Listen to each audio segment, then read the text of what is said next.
नमस्कार भाइयों, कैसे हैं आप लोग। उम्मीद करता हूँ अच्छे होंगे। आज हमारा टॉपिक है टाइम जोन। टाइम जोन का मतलब होता है कि समय निर्धारण, GMT, green mean time, Greenwich mean time इसको बोला जाता है। ठीक है, ग्रीनविच मीन टाइम। तो यहाँ बी आंसर सही होगा। मैं थोड़ा इसके बारे में आपको बताना चाहता हूँ। देखिए, यहाँ पर जगह बता देता हूँ। ये हमारी पृथ्वी है, ठीक है। ये गोलाकार है, लेकिन वास्तविकता में गोला नहीं है, ये भूभाग के आकार का है। मतलब कुछ मिला के आप अंडे की तरह कह सकते हैं इसको। लेकिन अगर आप ध्यान से देखेंगे तो पृथ्वी कुछ इसी प्रकार से है, जिस तरीके से मैंने बनाया हुआ है। ठीक है, ये पृथ्वी को मैंने पूर्व की कक्षाओं में बताया था कि यदि दो भागों में बांटा जाए तो इसको बोलते हैं 0 डिग्री। ठीक है, ये कर्क रेखा होती है। 0 डिग्री, सॉरी, विषुवत रेखा होती है। आज मेरा दिमाग कहीं और है। तो ये विषुवत रेखा होती है। ठीक है, विषुवत रेखा किसी उत्तर वाले भाग को उत्तरी गोलार्ध कहते हैं और दक्षिण वाले भाग को दक्षिणी गोलार्ध कहते हैं, जैसा कि सभी को पता है। जिस प्रकार ये 0 डिग्री अक्षांश रेखा होती है वो इमेजिनरी होती है और ये दूरी को निर्धारित करने के लिए बनाई जाती है, ठीक उसी प्रकार हमारी पृथ्वी को समय निर्धारण करने के लिए भी 0 डिग्री देशांतर रेखा बनाया गया है।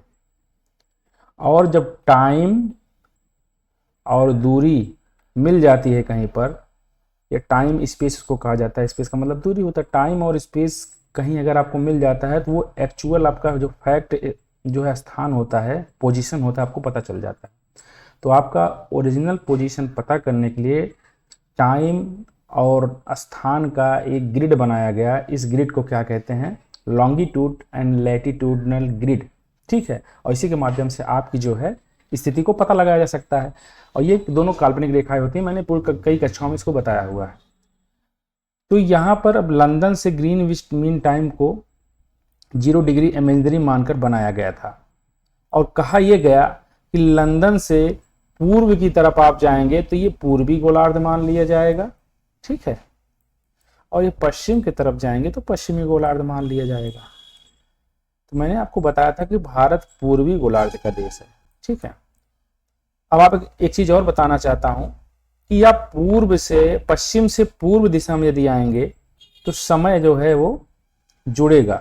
ठीक है, समय बढ़ेगा। ठीक है, और पूर्व से पश्चिम की तरफ जाएंगे तो समय घटेगा। अर्थात हमारा आज जैसे सपोज डेट ये इस टाइम हो रहा है 7:31। तो विदेशों में जो है ये एक दिन पहले का होगा, या 7 घंटा, 8 घंटा, 9 घंटा, 10 घंटा पहले का टाइम होगा, क्योंकि सूर्य पश्चिम से पूर्व दिशा में गति करता है। मतलब कि पश्चिम से पूर्व दिशा में पृथ्वी सूर्य की परिक्रमा लगाती है। सूर्य हमारा जो है लेक इसे घूम रहा है, ये आकाशगंगा की परिक्रमा लगा रहा है, साथ साथ पृथ्वी भी इसके साथ घूम रही है। तो पृथ्वी इसके साथ किस दिशा में घूम रही है? पश्चिम से पूर्व दिशा में घूम रही है। तो सूर्य जो कि पूर्व दिशा में पहले है, इसलिए यहाँ पर सबसे पहले जो है पूर्व दिशा में जो है दिन हो जाता है, पूर्वी गोलार्ध में दिन हो जाता है। तो आप इसको समझ गए होंगे। ठीक है, तो ये हो गया हमारी देशांतर रेखा जो कि ये मानी गई है। थोड़ा मैं आपको दिखाता हूँ, एक सेकंड रुक जाइए। ये हमारा देखिए मैप है, ये हमारे है, ये हमारा इंडिया है, पूरा मैप है। ये पूरा मैप खुल नहीं रहा है। तो यहाँ देखिए, ये है आपका यहाँ से लंदन वाला कहाँ गया? ये देखिए लंदन, यूनाइटेड किंगडम, यहाँ से जो है निकला हुआ है ये आपकी ये चीज़ देख रहे हैं आप, ये जो है आपकी भूमध्य रेखा है, ये भूमध्य रेखा है। ठीक है, और इसके बाद यहाँ पर देखेंगे जब भूमध्य रेखा और कर्क रेखा आपस में, भूमध्य रेखा और ये आपकी जो ग्रीनविच मीन टाइम रेखा आपस में ही गिनी की खाड़ी में काटती है। तो बस इतना जान लीजिए कि ये आपका मैप है और मैप के आधार पर सारी चीज़ें बताई गई हैं। उसके बाद यहाँ पर देखिए, मैं आपको थोड़ा टाइम जोन दिखाना चाहता हूँ। सेकेंड नहीं कहीं होगा, एक सेकेंड।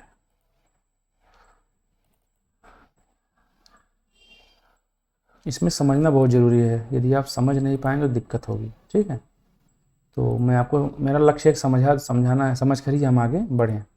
तो कहाँ गया? एक सेकंड रुक जाइए, ये रहा, एक सेकंड खुल जाने दीजिए। ये रहा हमारा। अब आप यहाँ पे देखिए, ये है आपकी नॉर्थ अमेरिका, ये है आपकी साउथ अमेरिका, ये है यूरोप, ये है अफ्रीका, ये आपकी एशिया है, ये ऑस्ट्रेलिया ओशियन है। अब यहाँ पर देखेंगे तो ये देखिए यहाँ पे 0 डिग्री है। ठीक है, ये है 0 degree time zone. 0 degree time zone से यदि आप पूर्व की तरफ जाएंगे तो यहाँ देखिए टाइम बढ़ रहा है, ठीक है, मैंने आपको बताया था। और आप इस तरफ से जाएंगे, देखिए टाइम ये घट रहा है। ऐसा इसलिए हो रहा है कि सूर्य यहाँ से जो है सबसे पहले यहीं पर बैठा हुआ है, इसी कारण ऐसा है। थोड़ा जूम करके देख लीजिए यहाँ पे, ये देखिए ये कंडीशन है, ठीक है।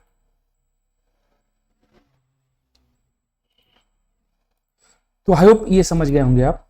चलिए हम अपने टॉपिक पे चलते हैं।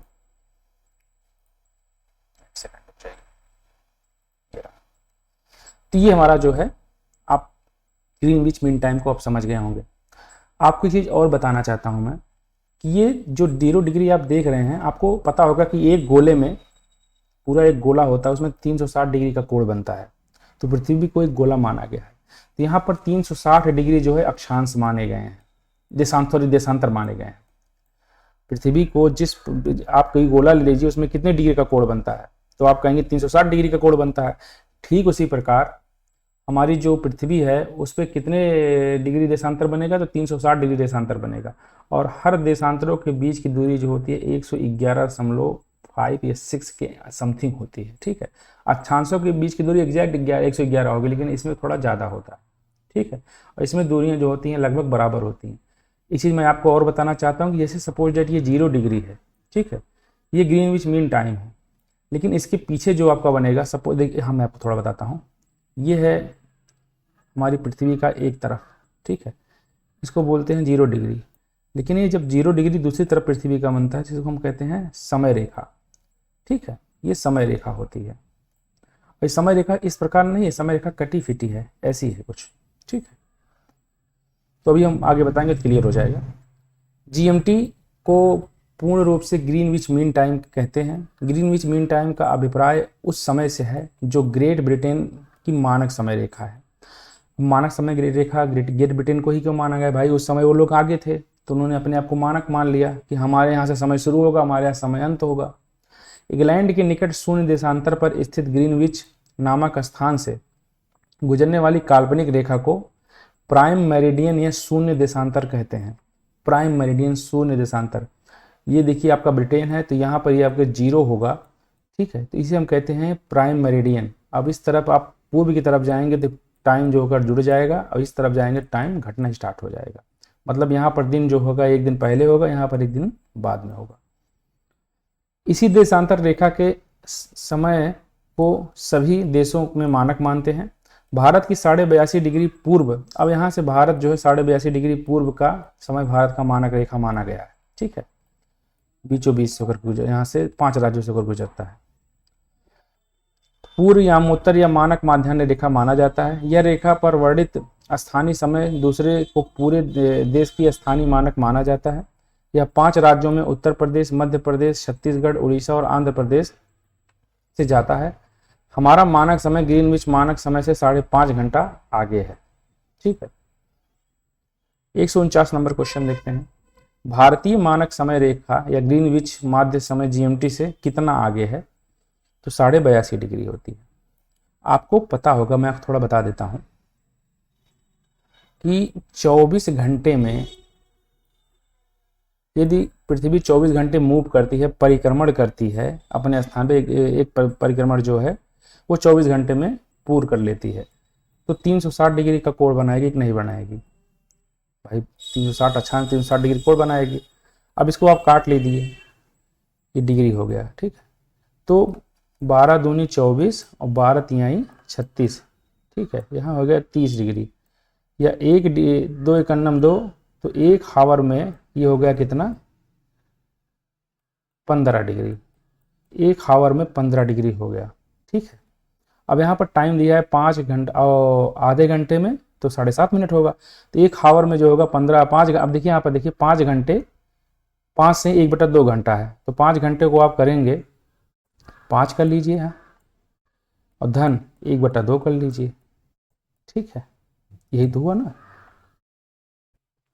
अब यहाँ पर देखिए 1 घंटे की सुई कितना डिग्री का कोण बनाती है, 30 डिग्री का। घंटे का कोण कितना डिग्री का कोण बनाती है, 30 डिग्री का।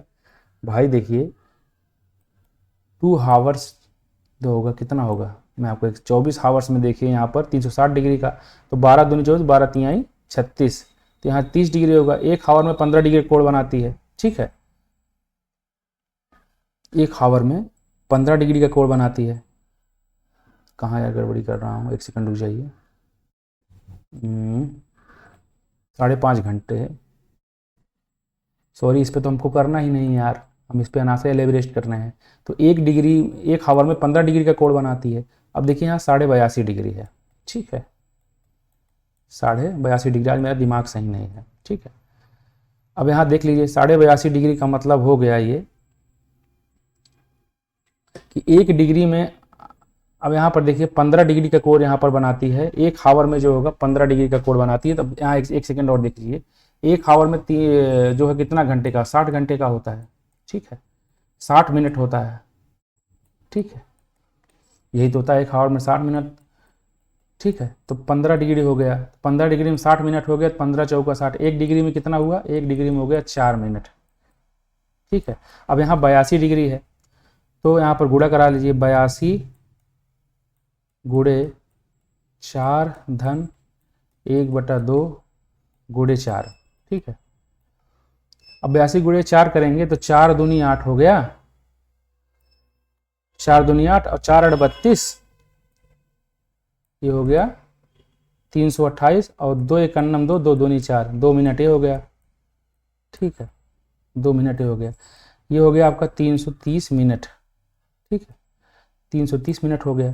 अब 330 मिनट हो गया, इसको आप 60 से भाग देंगे जब, भाई 1 मिनट में 60 से, एक तो घंटे में हो जाएगा, तो 60 से आप भाग दीजिए, ठीक है, ये जीरो से कट गया, 6 पंचे 30, ठीक है, 5 घंटा आ गया। अब यहाँ पे 3 बचा हुआ है, जब 3 बचा हुआ है तो यहाँ आप कहाँ करेंगे, 6 पंचे 30, 3 33, फिर 6 पंचे 3, तो 5.5 घंटा हुआ कि नहीं हुआ, ये आपका आंसर आ गया, ठीक है। तो आप ऐसे भी निकाल सकते हैं, मैं वो 5.5 घंटे सेलिब्रेट कर रहा था, इसलिए दिक्कतें आ रही थी, ठीक है। चूंकि आज मेरा माइंड सही नहीं है, मैं आपको पहले ही बता दिया हूँ। तो विश्व को कितने प्रमुख काल क्षेत्रों या टाइम जोन में विभाजित किया गया है, तो यहाँ पे आप होगा 24 टाइम जोनों में विभाजित किया गया है, ठीक है। तो ये कैसे 5.5 घंटा हुआ, आपको पता चला कि नहीं पता चला। विश्व को 24 टाइम जोनों में विभाजित किया गया है। इस समय जोनों को ग्रीनविच मीन टाइम के मानक समय से 1 घंटा के अंतराल के आधार पर विभाजित किया जाता है।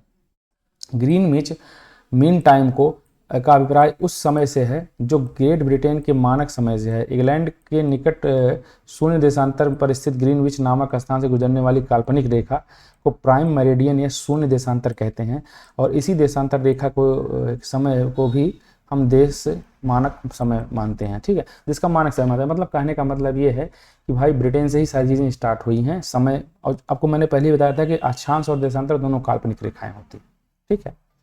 151 नंबर क्वेश्चन देखते हैं। भारत के किस समय में भारत में कर्क रेखा या ट्रॉपिक ऑफ कैंसर के अतिशय समीपस्थ कोई शहर है? तो यहाँ मिजोरम, त्रिपुरा, मध्य प्रदेश और छत्तीसगढ़। तो यहाँ देखिए 23.5 डिग्री जो है कर्क रेखा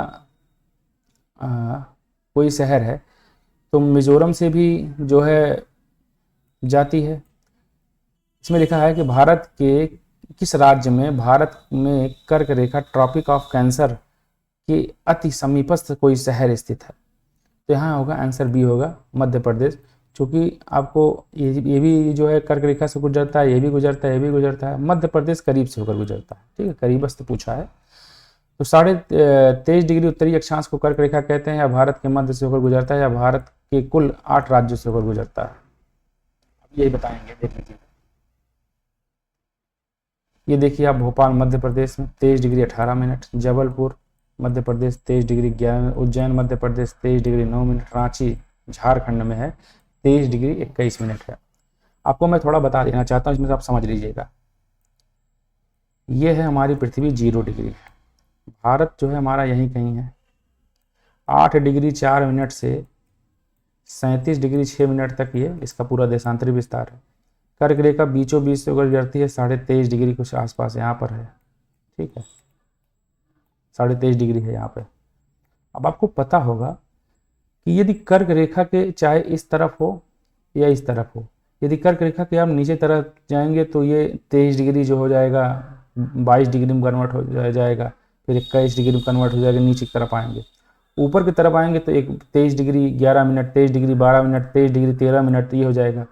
तो जब 23 डिग्री के आगे कोई रेखा जाए तो जान लीजिए कर्क रेखा की ये उत्तर में है, और 23 डिग्री के यदि दक्षिण में कोई चीज़ जाए तो जान लीजिए कि मतलब 22 डिग्री 33 मिनट से जैसे सपोज डेट है, ये क्या होगा, कर्क रेखा के दक्षिण में होगा। 21 डिग्री 16 मिनट अब ये कहाँ है, कर्क रेखा के दक्षिण में है, पश्चिम बंगाल में है। ठीक है, तो आप ऐसे इस तरीके से आप समझ सकते हैं। अतः स्पष्ट होता है कि इसके लिए एक ट्रिक होता है गुबरा, मैंने बनाया है और ट्रिक बनाए हुए हैं, मुझे याद नहीं है आज। तो जी फार हो गया गांधीनगर, यू फार हो गया उज्जैन, बी फार हो गया भोपाल, आर फार हो गया रांची, ए फार हो गया अगरतला। ठीक है, तो ये कुछ शहर हैं के सापेक्ष मध्य प्रदेश का भोपाल जो कि 23 डिग्री 18 मिनट के अक्षांशीय विस्तार पर अवस्थित है और सबसे निकटतम शहर है। अतः उपरोक्त में विकल्प बी सही है। आयोग ने में विकल्प सी को माना हुआ है। ठीक है, यहाँ पर देखिए कर्क रेखा निम्नलिखित में से किन राज्यों से गुजरती है। गुजरात से गुजरती है, राजस्थान, गुजरात, राजस्थान, झारखंड से भी गुजरती है।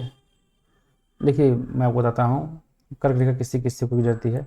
ये हो गया गुजरात, ये हो गया राजस्थान। ठीक है, गुजरात, राजस्थान, मध्य प्रदेश, छत्तीसगढ़, छत्तीसगढ़ के बाद झारखंड, हाँ झारखंड से भी गुजरती है। त्रिपुरा, मिजोरम से, असम से नहीं गुजरती है। 3 नंबर जहाँ नहीं होगा वही सही होगा, 3 नंबर नहीं होना चाहिए। तो 1 2 4। ठीक है, कर्क रेखा भारत के 8 राज्यों से गुजरती है। मध्य प्रदेश, राजस्थान, छत्तीसगढ़, पश्चिम बंगाल, झारखंड, त्रिपुरा तथा मिजोरम है। 153 नंबर क्वेश्चन देखते हैं। भारतीय मानक मेरिडियन 5 राज्यों से होकर गुजरता है, इनमें से कौन से 5 राज्य नहीं हैं? भैया बिहार जी नहीं है, उत्तर प्रदेश है, फिर इसके बाद मध्य प्रदेश है। ठीक है, ध्यान समझिए, उत्तर प्रदेश है, उसके बाद मध्य प्रदेश है। मध्य प्रदेश से कौन राज्य हुआ अलग? छत्तीसगढ़ हुआ, छत्तीसगढ़ है। फिर उसके बाद नीचे क्या है उसके? उड़ीसा है।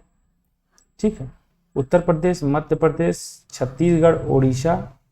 उत्तर प्रदेश 1, मध्य प्रदेश, छत्तीसगढ़, उड़ीसा 4 हो गए और आंध्र प्रदेश 5 हो गया।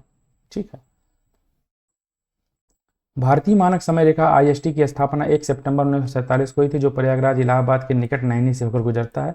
82.5 पूर्वी देशांतर भारत के मानक माना गया है और भारत को मानक समय IST Greenwich mean time GMT 82.5 पूर्व है। और इसका अर्थ यह हुआ कि हमारा मानक समय ग्रीनविच मानक समय रेखा 5.5 घंटे आगे है, अर्थात इंग्लैंड से 12 बजे दोपहर होगा तो भारत में शाम के 5:30 बजे होंगे। ठीक है, अब यहाँ पर देखिए भारत का मानक समय मेरिडियन क्या है, तो 82.5 डिग्री है, पूर्वी देशांतर। ठीक है,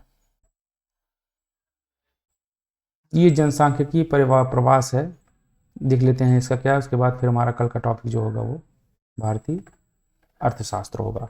ठीक है, प्रति 1000 लोगों में जीवित जन्मों की वार्षिक संख्या को किस नाम से जाना जाता है? या क्रूड अशोधित जन्म दर इसको कहते हैं। किसी विशेष क्षेत्र में प्रति 1000 पर एक वर्ष में पंजीकृत जीवित जन्मों की वार्षिक संख्या को अशोधित जन्म दर कहा जाता है। अशोधित जन्म दर बराबर होता है किसी वर्ष विशेष की जीवित जन्म बटे किसी क्षेत्र के विशेष में वर्ष के मध्य जनसंख्या और गुणे 1000 से। 156 नंबर क्वेश्चन देखते हैं। निम्नलिखित में से कौन सी जनसंख्या वितरण को प्रभावित करने वाला आर्थिक कारक नहीं है? तो पानी की उपलब्धता कोई आर्थिक कारण नहीं है, ये तो हर जगह होता है। बाकी खनिज भी हैं, शहरीकरण भी है, औद्योगिकीकरण है। जहाँ औद्योगिकरण होगा वहाँ पे बहुत ज़्यादा लोग आ जाएंगे, काम करने के लिए मिलेगा। शहरीकरण होगा तो वहाँ भी लोग आ जाएंगे, वहाँ भी उनको मिलेगा। खनिज संसाधन जहाँ होंगे वहाँ से लोग दूर चले जाएंगे। तो शहरीकरण, औद्योगिकरण, खनिज जनसंख्या वितरण प्रभावित करने वाला एक आर्थिक कारक है, जबकि पानी की उपलब्धता जनसंख्या वितरण को प्रभावित करने वाले आर्थिक कारकों में नहीं शामिल है। इसमें आर्थिक कारण भी वो भी है। 157 नंबर क्वेश्चन देखिए। निम्नलिखित में से कौन सी जनसंख्या परिवर्तन का घटक नहीं है? मृत्यु, जन्म और प्रवसन। तो तीनों हैं। रुग्णता नहीं भाई, रोग किसी को हो जाए तो कैसे होगा? जनसंख्या परिवर्तन प्रवसन मृत्यु तथा जन्म में प्रभावित करते हैं, किंतु रुग्णता का प्रभाव प्रत्यक्ष रूप पे इस पर नहीं पड़ता है। 158 नंबर क्वेश्चन देखते हैं। वर्ष 2001 से 11 की अवधि में उत्तर प्रदेश की 10वीं जनसंख्या वृद्धि क्या थी? तो यहाँ होगा 20.09% होगी। ठीक है।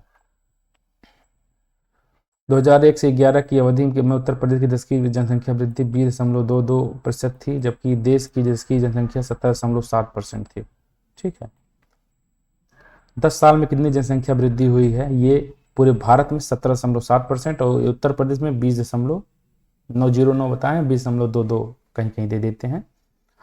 ठीक है। इसमें प्रदेश में पुरुष एवं महिलाओं की 10 की वृद्धि जो हुई है, पुरुष की 19.31% की वृद्धि हुई है, जबकि महिला की 21.23% वृद्धि हुई है। तो महिला ज़्यादा बढ़ी रही हैं। ध्यातव्य है कि 10 की जनसंख्या वृद्धि की दृष्टि से देश की में उत्तर प्रदेश का 14वां स्थान है। ठीक। भारत में अंग्रेजों के समय प्रथम जनगणना कब हुई थी? तो यहाँ होगी लॉर्ड मेयो के काल में। ठीक। भारत में प्रथम जनगणना 1872 में हुई थी। इस समय भारत के वायसराय लॉर्ड मेयो थे, जबकि विनियमित जनसंख्या रिपन के काल में हुई थी। नियमित रिपन थे और पहले मेयो थे। 1881 में प्रारंभ हुई। भारत की स्वतंत्रता प्राप्ति के समय भारत में 6 जनगणनाएं हो चुकी थी। 2011 की जनगणना 15वीं जनगणना थी एवं स्वतंत्र भारत की 7वीं जनगणना थी। ठीक है।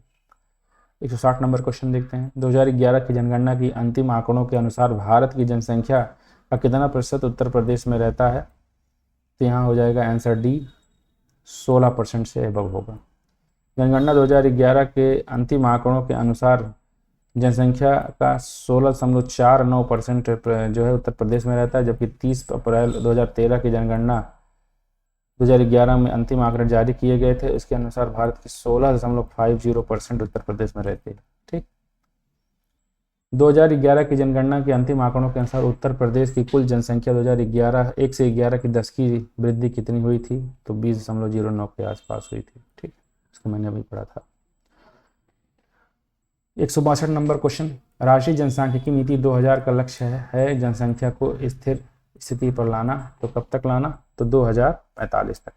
केंद्र सरकार ने अपनी जनसंख्या नीति की घोषणा 15 फरवरी 2000 को की थी और नई जनसंख्या नीति की दीर्घकालिक उद्देश्य 2045 की स्थिर जनसंख्या के लक्ष्य प्राप्त करता है।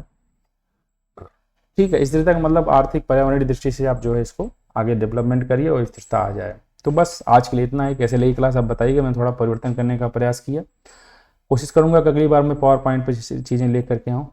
ठीक है। नमस्कार।